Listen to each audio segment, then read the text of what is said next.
Bismillahirrahmanirrahim. Assalamualaikum warahmatullahi wabarakatuh.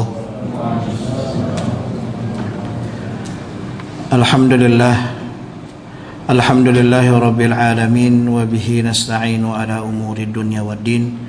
Asyhadu an la ilaha illallah wahdahu la syarika lah wa asyhadu anna Muhammadan abduhu wa rasuluh. Allahumma salli ala Muhammad wa ala ali Muhammad kama sallaita ala Ibrahim wa ala ali Ibrahim innaka Hamidum Majid. Allahumma barik ala Muhammad wa ala ali Muhammad kama barakta ala Ibrahim wa ala ali Ibrahim innaka Hamidum Majid.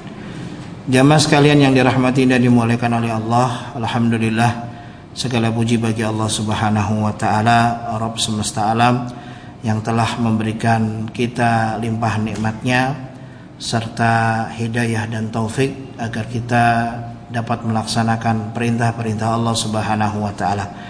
Maka tidaklah dapat kita melaksanakan satu saja daripada perintah Allah, melainkan itu adalah petunjuk dari Allah, hidayah dari Allah, inayah dari Allah Subhanahu wa taala, serta Allah memberikan semua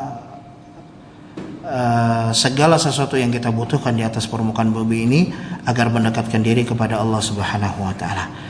Dan sejatinya apa yang telah Allah Subhanahu wa taala siapkan, ya Allah Subhanahu wa taala menyiapkan semua yang ada di permukaan bumi ini, dari makanan, dari minuman, dari segala sesuatu pun yang kita butuhkan adalah sejatinya untuk kita beribadah kepada Allah Subhanahu wa taala. Semoga Allah Subhanahu wa taala memudahkan bagi kita untuk dapat beribadah kontinu terus menerus kepada Allah, dan semoga Allah Subhanahu wa taala jauhkan dari kata bosan, jauhkan dari kata jenuh, dan sejatinya kita dapat melakukan ibadah kepada Allah Subhanahu wa taala tanpa jenuh tatkala kita melakukan sesuai dengan tuntunan Nabi kita Muhammad sallallahu alaihi wasallam. Teman-teman sekalian yang dirahmati oleh Allah, kemarin kita telah membahas tentang hikmah-hikmah serta kelahiran daripada Nabi kita Muhammad sallallahu alaihi wasallam. Ada khilaf di antara para ulama, dan ini juga telah kita sampaikan. Ada khilaf terkait dengan bulan apa Nabi sallallahu alaihi wasallam dilahirkan. Bulan apa? Bulan Ramadan dan bulan Rabiul Awal, ya. Khilaf di antara para ulama, tetapi yang rajih adalah bulan Rabiul Awal, ya. Kemudian pada pertemuan yang lalu pun kita telah membahas terkait dengan hari, ya, hari Nabi Shallallahu Alaihi Wasallam dilahirkan, yaitu hari Senin, ya. Dan kita telah sampaikan terkait dengan dalil-dalil tentang keutamaan hari Senin. Hari Senin adalah hari Nabi Shallallahu Alaihi Wasallam dilahirkan, hari di mana Nabi Shallallahu Alaihi Wasallam pertama kali mendapatkan wahyu, dan hari Allah Subhanahu wa taala wafatkan Nabi Muhammad sallallahu alaihi wasallam juga di hari Senin. Tidak ada khilaf terkait dengan wafatnya, akan tetapi terkait dengan tanggal lahir Nabi sallallahu alaihi wasallam kita dapati terdapat banyak khilaf di antara para ulama. Ada yang mengatakan tanggal 2, tanggal 8, tanggal 10, tanggal 12 dan tanggal 17, ya. Ini perbedaan di antara para ulama. Kemudian pada pekan yang lalu kita juga telah membahas 3 jenis manusia yang menyikapi terkait dengan kelahiran Nabi Sallallahu Alaihi Wasallam. Yang pertama adalah mereka yang apa? Yang merayakan, ya, Maulid Nabi Sallallahu Alaihi Wasallam dengan berpuasa, ya. Sebelumnya kita juga telah membahas bahwasanya kelahiran Nabi Sallallahu Alaihi Wasallam tidak berkaitan dengan ibadah, tidak ada kaitannya dengan ibadah, ya. Ibadah apapun tidak ada kaitannya, ya. Karena yang namanya ibadah pasti berkaitan dengan waktu dan syarat-syarat tertentu. Sedangkan kelahiran Nabi Shallallahu Alaihi Wasallam tidak berkaitan dengan hal tersebut. Kemudian jenis yang kedua adalah jenis manusia yang merayakan atau berihtifal dengan Maulid Nabi Shallallahu Alaihi Wasallam. Ini pun terbagi menjadi 2 kelompok ulama, kelompok yang membid'ahkan perkara tersebut dengan alasan bahwasanya perbuatan tersebut adalah perbuatan yang menyerupai kaum Nasara yang mereka memiliki hari lahir Nabi Isa, hari dibangkitkan Nabi Isa atau hari kematian Nabi Isa alaihissalam, ya, hari wafatnya dan lain sebagainya. Maka tatkala seseorang melakukan hal tersebut berarti mencontoh orang kafir. Dan sebagaimana kaidah yang sama kita ketahui, man tasyabbaha biqaumin fahuwa minhu, kata Nabi sallallahu alaihi wasallam, barang siapa yang menyerupai satu kaum maka dia bagian dari kaum tersebut, ya. Jadi sehingga hal ini dilarang pada kelompok ulama yang pertama. Kemudian yang ketiga, yang kedua dari kelompok dari jenis yang kedua adalah mereka yang merayakan tapi dengan syarat-syarat tertentu. Merayakan hal tersebut dengan maksud adalah dengan membacakan sirah Nabi sallallahu alaihi wasallam, mengambil faedahnya, ya, beribadah kepada Allah Subhanahu wa taala, ya, tanpa adanya lantunan musik ataupun adanya ikhtilat, ya, ataupun perkara-perkara munkar yang diadakan pada hari tersebut. Nah, kemudian yang ketiga adalah jenis manusia yang mengadakan acara tersebut dengan mengadakan kemungkaran-kemungkaran di dalamnya. Ada ikhtilat, ya, kemudian ada perkara-perkara yang diharamkan, musik dan lain sebagainya. Maka hal ini adalah sesuatu yang dilarang. Bahkan yang sempat kita sampaikan dan yang ditulis oleh Kiai Haji Hashim Asy'ari, ya, beliau menulis tentang sebuah kitab tentang perayaan Maulid Nabi Muhammad SAW yang diisi dengan berbagai macam kemungkaran-kemungkaran. Di situ beliau menulis tentang larangan ataupun agar meninggalkan perkara tersebut. Baik, jamaah sekalian yang dirahmati oleh Allah Subhanahu wa taala, kita juga telah mempelajari tentang riwayat-riwayat dhaif dan riwayat-riwayat yang sahih tentang kelahiran Nabi Muhammad sallallahu alaihi wasallam. Ada yang bisa menyebutkan enggak apa saja riwayat yang dhaif tentang kelahiran Nabi Muhammad sallallahu alaihi wasallam? 3 sajalah, enggak usah banyak-banyak. Apa riwayat-riwayat yang dhaif tentang kelahiran Nabi Muhammad sallallahu alaihi wasallam? Masih ingat ya, Pak? Masih ingat? Bahwasanya Nabi sallallahu alaihi wasallam sudah disunat. Ini salah satunya, ya. Ini riwayat dhaif bahwasanya Nabi sallallahu alaihi wasallam, ya, walaupun riwayat Nabi sallallahu alaihi wasallam disunat setelah setelah 7 hari kelahiran Nabi sallallahu alaihi wasallam, itu sama-sama dhaif daripada riwayatnya, akan tetapi lebih merujuk kepada kebiasaan orang Arab. Jadi mereka kebiasaan orang Arab tatkala lahir anak mereka, maka mereka juga memberikan nama, memotongkan kambing serta menyunatnya ketika kecil. Maka ketika dikembalikan kepada adah kebiasaan orang Arab, maka hal ini lebih menguatkan daripada yang disunat ketika sudah lahir. Sampai sekarang kan ada ceritanya enggak? Biasanya masih ada ceritanya sampai sekarang, bahwasanya ada orang yang disunat lahir dalam keadaan tersunat, ada enggak? Atau jemaah ada yang lahir keadaan tersunat? Siapa tahu kan? Ya kan di berita-berita biasanya kan ada disunat sama jin katanya.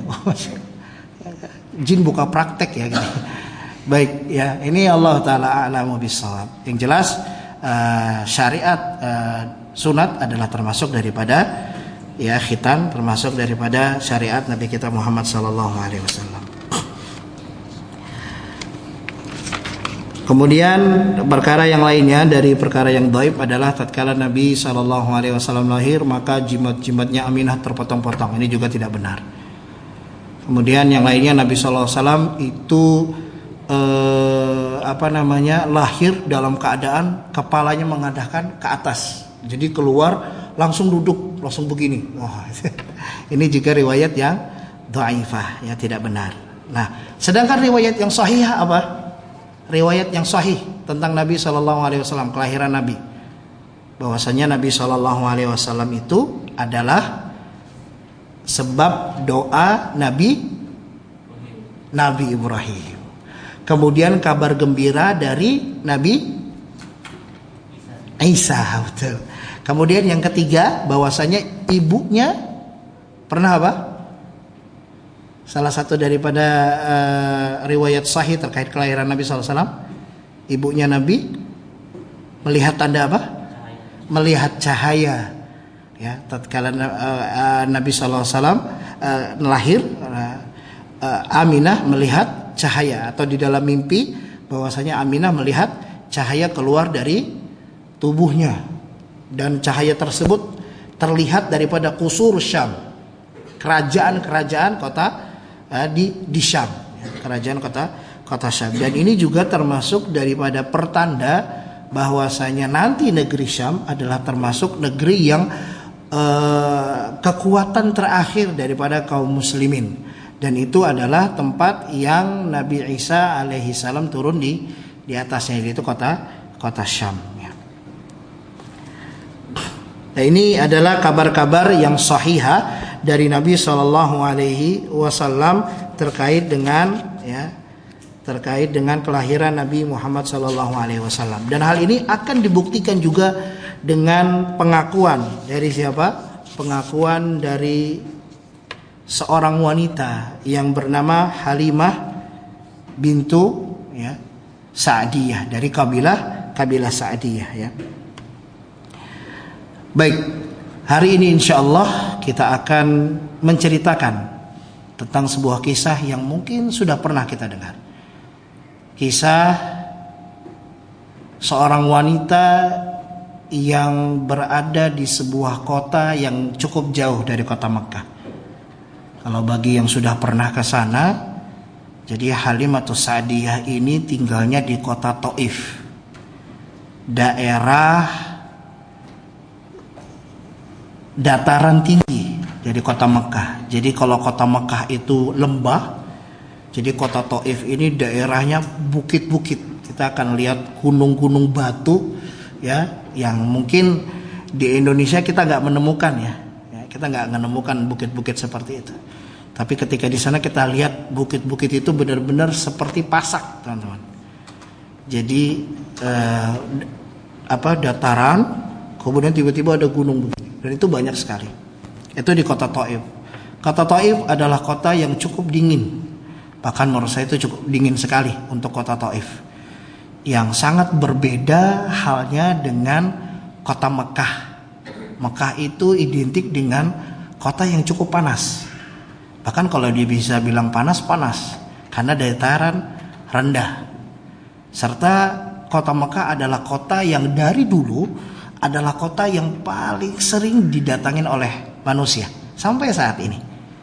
Dan kita berdoa kepada Allah, semoga Allah Subhanahu wa taala memudahkan saudara-saudara kita yang sekarang sedang menunaikan ibadah haji, dan semoga Allah Subhanahu wa taala memberangkatkan kita semua untuk melaksanakan haji dan umrah, amin ya rabbal alamin ya.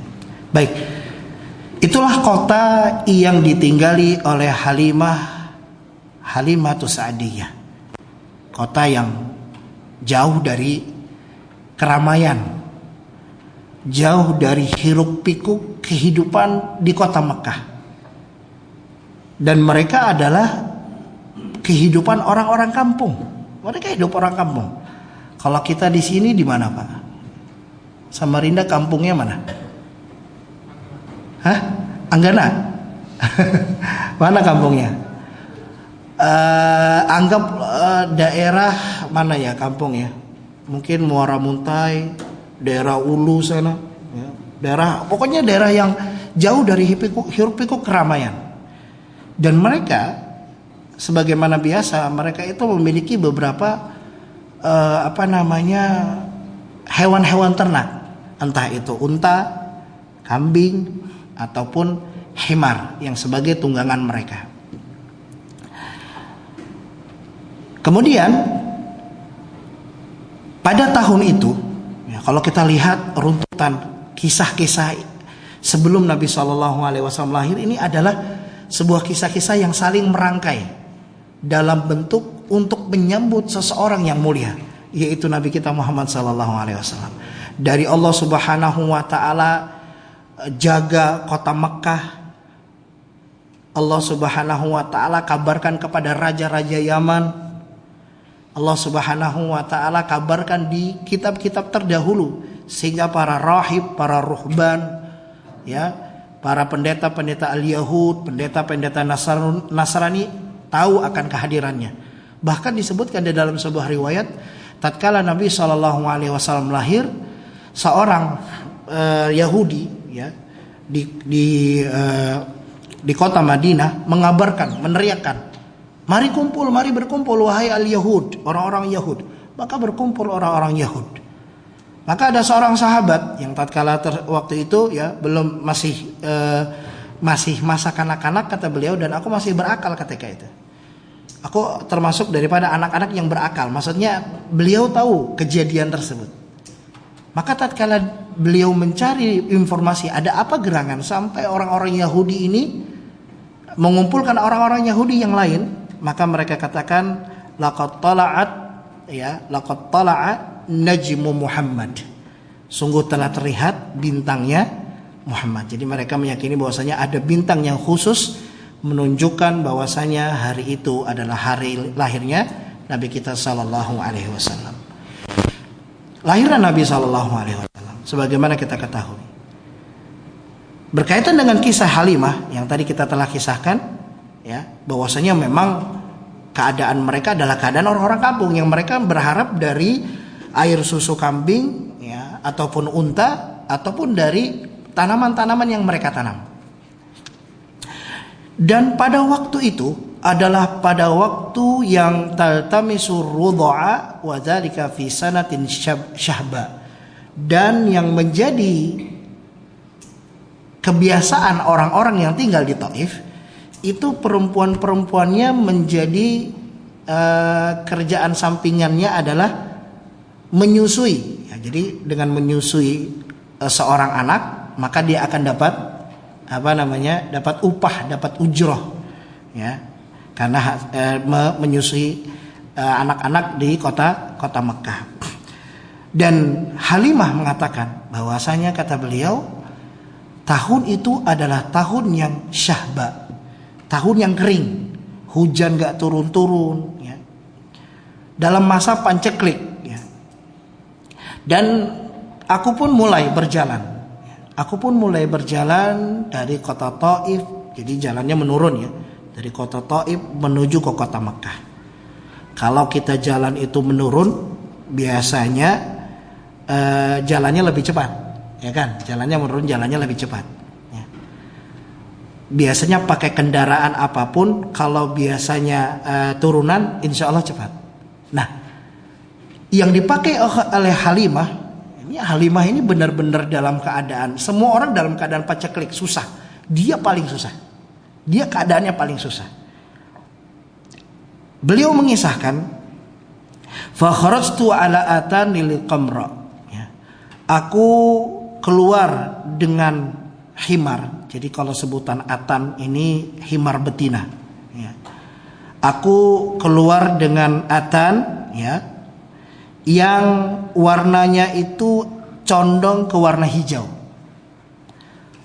Ma'ana syarifun lana, dan kami juga membawa unta. Jadi unta itu memang digunakan untuk membawa barang.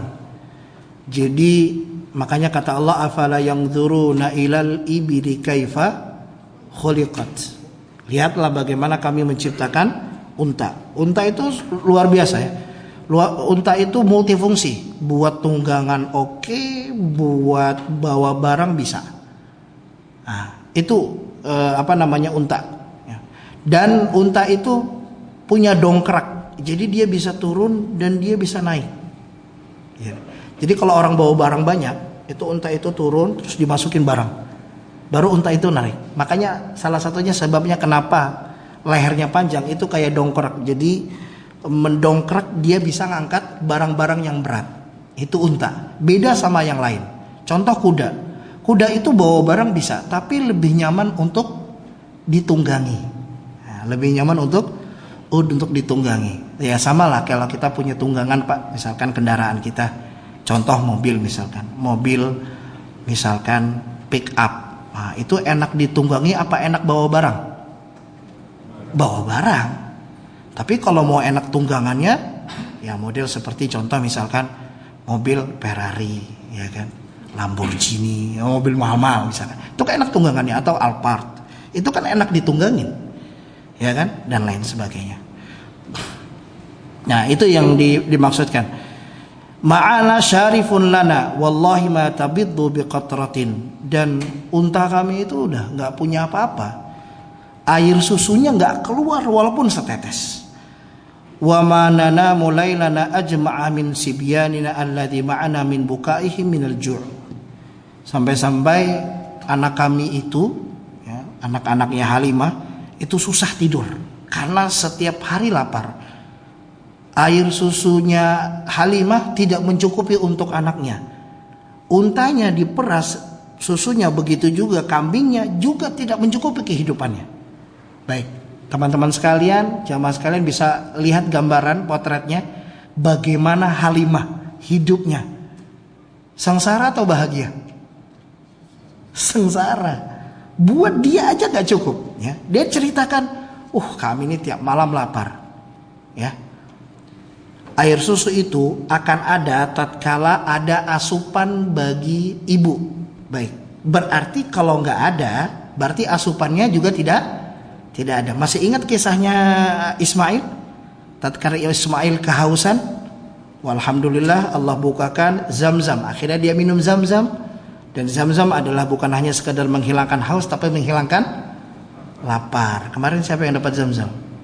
Sudah 1 bulan nggak? Siapa yang dapat Zam-Zam? Sudah 1 bulan nggak minum, ya nggak makan ya, sebagaimana Abu Dzar ya, masya Allah. Baik.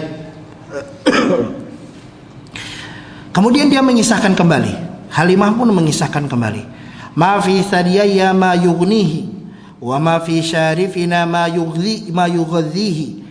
Kata beliau, mau kambing, mau unta, nggak ada manfaat, ya. Katakan kami selalu berharap agar Allah Subhanahu wa taala turunkan hujan dan memberikan kami jalan keluar. Maka jalan keluarnya adalah tahun ini kami harus datang ke Mekah mencari anak-anak yang bisa kami susui dan kami mendapatkan kebaikan dari orang tuanya. Maka pergilah mereka, rombongan, ibu-ibu, bapak-bapaknya, rombongan berjalan untuk menuju ke Mekah. Dan saya katakan tadi, kalau jalan itu turunan biasanya cepat. Saking khimarnya ini udah kurus, jalannya lambat, penyakitan, hidup lagi. Wah, pokoknya lambat jalannya, sampai didahuluin sama orang-orang. Semua mendahuluin. Wah, Halimah ketinggalan. Ketinggalan di belakang. Udah jalan aja terus. Sampailah, ya karena terlambat, sehingga semua para wanita dari Bani Sa'ad sudah mendapatkan anak-anak untuk disusui. Anak fulan, wah udah dapat semua, ya. Dan semua juga sudah mendatangi Nabi kita Muhammad SAW yang masih kecil, yang bapaknya udah nggak ada, hanya ada ibunya dan kakeknya. Dan kakeknya bukanlah seorang yang memiliki harta yang banyak, ya. Dan jelas namanya kakek beda dengan namanya bapak, ya. Kakek punya anak-anaknya yang perlu juga dia perhatikan. Dan Nabi SAW nggak punya anak. Nabi SAW adalah nggak punya orang tua, bapaknya udah nggak ada. Maka semua perempuan yang datang ke Nabi Muhammad SAW menolak. Kenapa ditolak Nabi? Karena yatim, gak punya bapaknya. Kata mereka, apa manfaatnya kalau kami mengambil Muhammad? Kakeknya bisa apa? Ibunya apa lagi? Kami itu mengharapkan ada kebaikan, ada ujroh yang kami dapatkan disebabkan kami menyusui anak-anak mereka. Fakunna nakrahu dzalik, kami gak suka. Akhirnya ditolak, sama. Halimah juga menolak sebagaimana penolakan perempuan-perempuan dari Bani Sa'ad menolak Nabi Muhammad karena yatim. Allah. Fama baqitu imra'atun kanat ma'i illa akhadtu radhi'an. Aku enggak punya. Semua sudah ngambil anak untuk disusui, kecuali saya. Saya belum dapat satupun anak untuk disusui. Kemudian dia mengatakan kepada suaminya, wahai suamiku, aku tidak suka, aku kurang setuju kalau kita pulang, kita nggak ngambil satu anak pun untuk kita susui. Harus kita ambil. Pilihan kita yang terakhir adalah Muhammad. Anak yatim itu kita ambil. Udah, bismillah sudah. Ini dalam keadaan terpaksa, dalam keadaan ya udah, mau bagaimana lagi? Ya mudah-mudahanlah kita dapat sesuatu dari keluarganya. Kemudian suaminya pun menjawab, la alaiki, nggak masalah. Yuk kita ambil. Bismillah, kita coba ya mengambil anak ini. Asallahu an yaj'alana fihi barakah. Suaminya berdoa semoga Allah Subhanahu wa taala memberikan keberkahan dengan mengambil anak tersebut. Fadhahabtu ilaihi fa akhadtuhu.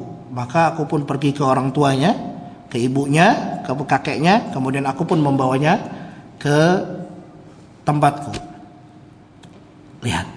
Maka tatkala Halimah menceritakan, falamma akhadtuhu raja'tu ila rahli falamma wada'tuhu fi hijri aqbalu alaihi thadiyaya bimasya'a minal laban. Maka tatkala aku dudukkan dia di pangkuanku, maka tiba-tiba ya payudaraku ini berisi penuh dengan air. Masya Allah. Sudah disiapkan oleh Allah Subhanahu wa taala. Maka Nabi Muhammad SAW langsung serta-merta ya menyusu kepada Halimah sampai kenyang. Kalau anak-anak itu nyusu ya, dia sampai mencabut ya dari payudara ibunya, dia cabut, tidur biasanya. Ya. Begitu juga lah yang dilakukan oleh anak-anaknya yang kecil yang sama ya. Dan salah satunya adalah kalau saya tidak salah yang juga ikut di dalam ini adalah kalau tidak salah Abbas atau Abdullah ibnu Abbas ya, Abdullah ibnu Abbas. Nanti akan kita coba cek lagi terkait dengan riwayat tersebut. Nah, maka minumlah anaknya, begitu juga Nabi Muhammad SAW dan tidur. Dan kata Halimah, belum pernah kejadian seperti ini. Anaknya tidur dengan tidur yang sangat pulas, seakan-akan tidur yang pulas, tidur karena kekenyangan meminum susu. Karena kalau kemarin tidur itu gara-gara kecapean, nangis, capek ketiduran. Nah, ini enggak. Ini nangis karena tidur karena kekenyangan. Baik. Wa qama zawji ila syarifina tilka fa idza innaha lahafil. Jadi tatkala suamiku ya menarik unta yang kami tadi yang kurus, yang lemah untuk membawa barang, tatkala ditarik, tiba-tiba sudah terlihat otot-otot di kaki dan tangan unta ini. Jadi apa? Jadi lebih muda gitu. Jadi kuat. Tangkas berdirinya cepat. Kalau awalnya kan disuruh berdiri lama berdiri. Didorong-dorong, diangkat-angkat lama. Pokoknya lambat lah. Ya, karena sudah memang untanya sudah tua. Tapi tatkala mengambil Nabi Muhammad SAW, maka unta ini pun berdiri dengan kuat dan tegak. Dan rupanya unta yang dimiliki oleh oleh Halimah adalah unta yang memiliki air susu yang banyak pula, ya, unta betina. Dan akhirnya pun kami mendapatkan manfaat dari minum air susu unta tersebut. Qalat yaqulu sahibi hina asbaha ta'allami wallahi ya Halimah laqad ukhidatin nasmatan mubarakah faqultu wallahi inni la arju dzalika. Maka tatkala pulang maka Halimah menceritakan untanya yang tadi, himar yang tadi lemah, yang tadi lambat, ini sekarang naik. Nah, tadi kan turun. Kalau naik ini kan butuh kekuatan lagi untuk naik ke atas. Rupanya subhanallah, Halimah melewati satu demi satu rombongan yang tadi melewatinya. Wah, diselip ya kan. Selip satu. Halimah, baru beli unta ya. Padahal unta yang sama, enggak, unta yang sama yang saya naikin tadi. Himar yang sama, terus satu demi satu. Wah, ini Halimah nih Masya Allah, pulang-pulang dari Mekah, tiba-tiba ngebut aja jalannya. Padahal ini pendakian ke atas. Ya. Maka mereka mengatakan, wah Masya Allah, engkau telah mengambil sesuatu yang memberikan keberkahan pada hidupmu. Summa kharajna wa raqibtu ana atan. Kemudian beliau pulang, ya. Sampai orang-orang itu mengatakan kepada para pengembalanya, ya, mereka mengatakan pada para pengembala, kalian itu kalau mau ngembalakan sapi, ngembalakan kambing, ngembalakan unta atau ngembalakan himar, itu coba cari atau ikuti di mana Halimah membawa kambing-kambingnya. Soalnya setelah dari Mekah, ini kambing-kambingnya gemuk-gemuk, ya. Untanya banyak air susunya dan lain sebagainya, ya. Banyak keberkahan yang dia dapati dari mengambil Nabi Muhammad SAW. Dan subhanallah, Nabi SAW hidup di kabilah Bani Sa'ad itu selama 2 tahun. Dan sebagaimana pengakuan dari Halimah, kata beliau,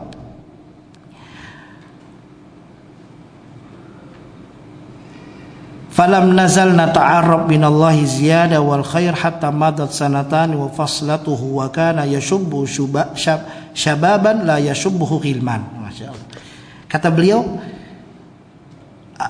dengan keberkahan yang kami dapati tiap hari terus tiap semuanya disiapkan oleh Allah. Hidupnya yang awalnya sengsara menjadi bahagia dengan cara mengambil Nabi Muhammad SAW. Kemudian dia menceritakan, dan Nabi SAW itu tumbuh seperti tumbuhnya seorang pemuda, tidak sama seperti anak-anak.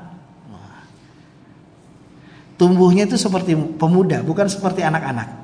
Kalau anak-anak itu, ya, kalau bagi kita yang sudah memiliki anak, ya, anak itu biasanya baru lahir, ya, itu biasanya suka nangis di malam hari, ya apa tidak Pak? Biasanya begadang. 2 bulan, 3 bulan, 6 bulan. Karena ya perubahan waktu tidur dia. Pokoknya anak kecil itu lebih repot untuk diurusin. Tapi Halimah mengatakan, sungguh dan demi Allah, dia tidak sama seperti itu. Jadi Nabi SAW itu kalau disuruh mandi cepet. Enggak lama. Kalau anak-anak itu kan kalau suruh mandi, malas, lagi main, lari sana, lari sini, ya kan.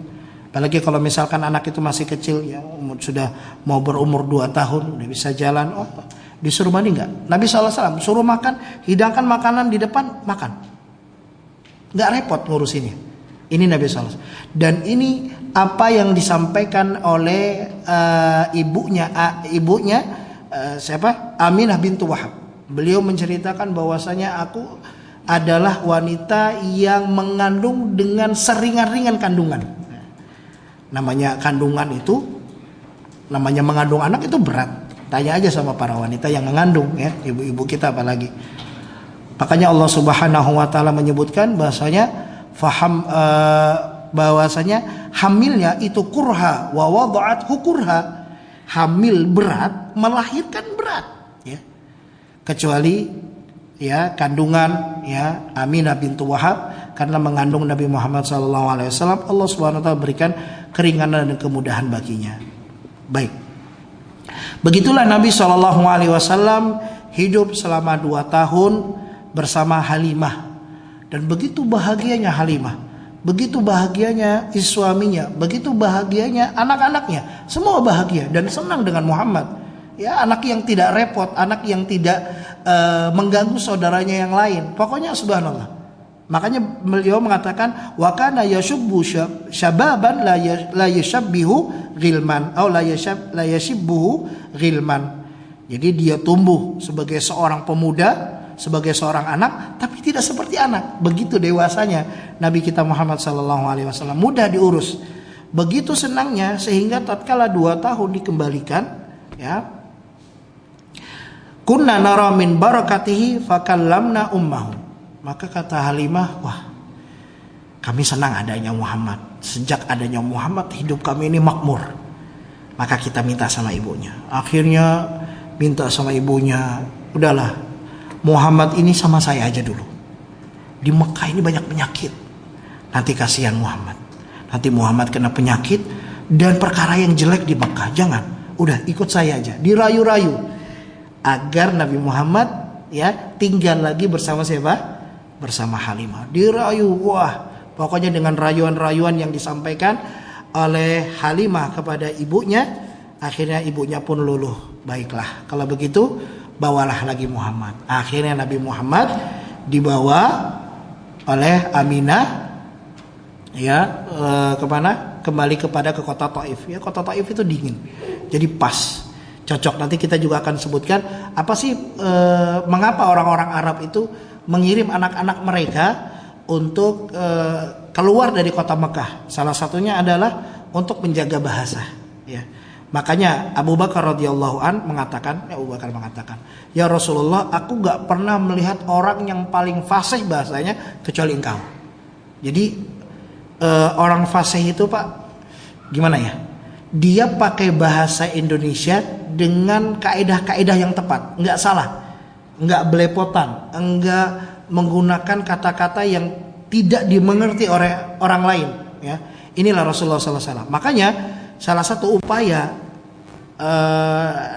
Imam Syafi'i rahimahullah, ya, tatkala ketika Ustadz Firanda datang ke sini menjelaskan tentang akidah Imam Syafi'i, salah satunya Imam Syafi'i itu belajar agamanya, belajar bahasa itu ila atrafil Makkah, ya, keluar kota-kota Makkah yang masih bahasa itu masih bagus dan masih ya tidak rusak dengan bahasa-bahasa yang lainnya.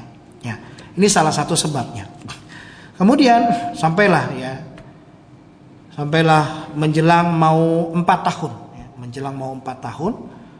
Kalau di sini disebutkan bahwasanya setelah kedatangan dari kota Mekah, beberapa bulan kemudian ya Nabi SAW bermain dengan saudara sepersusuannya, main. Ini juga salah satu faedah kenapa Nabi SAW dikirim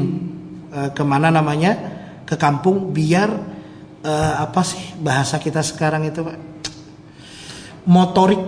Motorik halus, manjat pohon, lari-lari, ya. Wah, kalau sekarang gampang kan larinya bisa pakai apa itu di HP game yang lari-lari di atas kereta. Apa namanya deh? Subway. Oh, Sat. Wah, udah lari Sat, goyang tangan Sat. Nah, itu sekarang akhirnya kan banyak kasus-kasus anak-anak itu yang kegemukan. Terakhir ada, kalau nggak salah di Bekasi apa di Depok, seorang laki-laki umurnya 27 tahun, beratnya 300 kilo, sakit, nggak bisa dikeluarkan dari rumah sehingga rumahnya harus dijebol untuk dibawa ke rumah sakit. Ini salah satu sebabnya. Ya asik kalau sudah asik main game, nggak olahraga, nggak lari-lari dan lain sebagainya. Intinya aktivitas, yaitu mengasah kecerdasan juga, ya. Makanya Nabi SAW termasuk yang siap akan hal itu. Jadi Nabi SAW di sini main ke bahma, jadi main dengan hewan ternak. Nah kayak sekarang, ini bukan promosi, kayak kemarin di rumah Ulin itu ada tuh, ya, kita lihat hewan-hewan, kasih makan burung unta, ya, dan lain sebagainya. Mudah-mudahan ada lagi destinasi-destinasi yang edukasi lah seperti itu. Jadi misalkan ada kasih makan kambing, kasih makan sapi, nah itu kan kasih makan kelinci. Ya. Kalau kasih makan kucing kan sering gitu. Ya, kalau nggak enak kasih kucing, itu kaidah kan. Kalau nggak enak kasih kucing. Gitu. Nah, bahasa ya kalau di kota kan orang lihat dengan lingkup permainan di laptop, di gadget, ya. Sekarang anak-anak itu kalau misalkan kasih makan kambing itu seru Pak, kasih makan kambing, kasih makan ayam itu seru gitu. Ada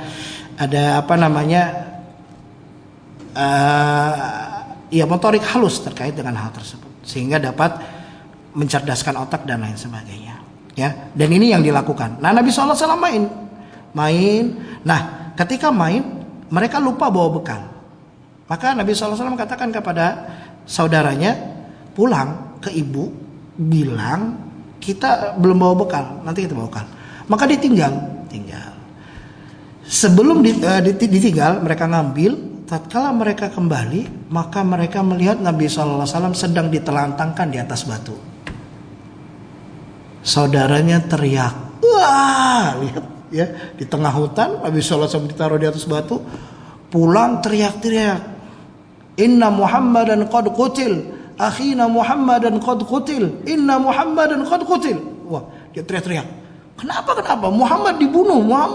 Wah, cemas kan orang tua begitu kan, melihat di rumah, wah, ada apa dong? Akhirnya segeralah Halimah memanggil suaminya agar datang ke belakang rumah. Maka tatkala ke belakang rumah, Nabi SAW sudah duduk di atas batu dalam keadaan pucat. Nah, Nabi SAW wajahnya udah pucat, udah selesai. Kejadian apa itu? Syaqqus sadr, yaitu ketika dibelahnya dada Rasulullah SAW untuk dikeluarkannya hati dan dicuci. Bagaimana ceritanya? Nabi SAW akan menceritakan secara jelas apa yang terjadi pada saat itu, dan hal ini juga diketahui oleh sahabat Abdullah ibnu Abbas ya, atau Anas bin Malik, berkaitan bahwasanya terlihat bekas jahitan di dada Rasulullah SAW. Bagaimana kisahnya? Insya Allah kita akan lanjutkan di pertemuan yang akan datang. Siapakah yang datang? Berapa kalikah Nabi SAW dibelah dadanya? Ataukah hanya peristiwa itu saja? Lantas apa yang dilakukan oleh Halimah dan suaminya tatkala hal itu terjadi? Apakah pelajaran-pelajaran yang dapat kita ambil dari kisah tersebut? Insya Allah kita akan lanjutkan di pertemuan yang akan datang. Ini saja yang dapat saya sampaikan. Yang benar datang dari Allah, kekeliruan itu datang dari saya sendiri, kurangnya ilmu saya. Kita akhiri dengan doa kifaratul majlis. Subhanakallahumma bihamdika asyhadu an la ilaha illa anta astaghfiruka wa atubu ilaik. Assalamualaikum warahmatullahi wabarakatuh.